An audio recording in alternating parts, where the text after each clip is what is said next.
Hello সবাইকে, আমার নাম অন্তর্দীপনা রায়। আমি ব্রিডিং গ্রাউন্ডের কলকাতার স্টুডেন্ট। তো রিসেন্টলি আমি আমার IELTS এর স্কোর পেয়েছি, which is overall 7 with no band less than 6.5।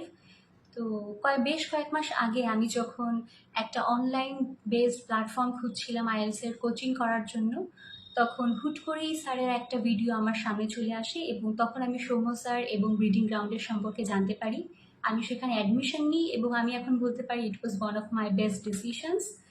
কারণ ব্রিডিং গ্রাউন্ডে আমাদের 4টা মডিউলই একদম জিরো থেকে খুব সহজ করে শেখানো হয়েছে। বিশেষ করে আমি বলতে চাইবো গ্রামার ক্লাস এবং রাইটিং ক্লাসের বিষয়ে, কারণ এই দুটো সেকশনে আমি খুব ভুল করতাম। রাইটিংয়ে আমি কিছু সিলি মিস্টেক্স করতাম এবং রাইটিংয়ে কী করে আমার স্ট্রাকচারটা হবে, কোয়েশ্চেন অ্যানালাইসিসটা কী করে হবে, এটাই আমি বেশ প্রবলেম ফেস করতাম। তো সৌম্য স্যারের ক্লাসগুলো করার পরে এই গ্রামাটিক্যাল প্রবলেম এবং রাইটিং নিয়ে প্রবলেমগুলো আমার কখনো আর ফেস করতে হয়নি। এছাড়াও আমি বলতে চাই, আমাদের যে সমস্ত লাইভ লিসনিং, রিডিং এবং স্পিকিং ক্লাসগুলো হতো, এগুলো খুবই ইফেক্টিভ ছিল আমার জন্য। তারপর তাছাড়া কিছু ছোট ছোট টিপস অ্যান্ড ট্রিক্স সমস্তগুলো মডিউলের ক্ষেত্রে, এবং আমাদের একটা ইফেক্টিভ রুটিন তৈরি করে দেওয়া, যেটা আসলে আমাদের সবসময় বলা হয়েছে ব্রিডিং গ্রাউন্ড থেকে, হার্ড ওয়ার্কের সাথে সাথে smart, you have to do work smartly.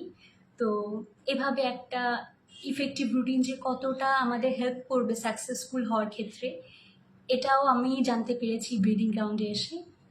তো এই ওভারঅল 7 ব্যান্ড স্কোরের পিছনে ব্রিডিং গ্রাউন্ডের অবদান অনেক বেশি, এবং আমি কৃতজ্ঞতা জানাচ্ছি ব্রিডিং গ্রাউন্ডের সৌম্য স্যারকে এবং ব্রিডিং গ্রাউন্ডের সাথে যুক্ত সমস্ত সদস্যকে। সকলকে অসংখ্য ধন্যবাদ।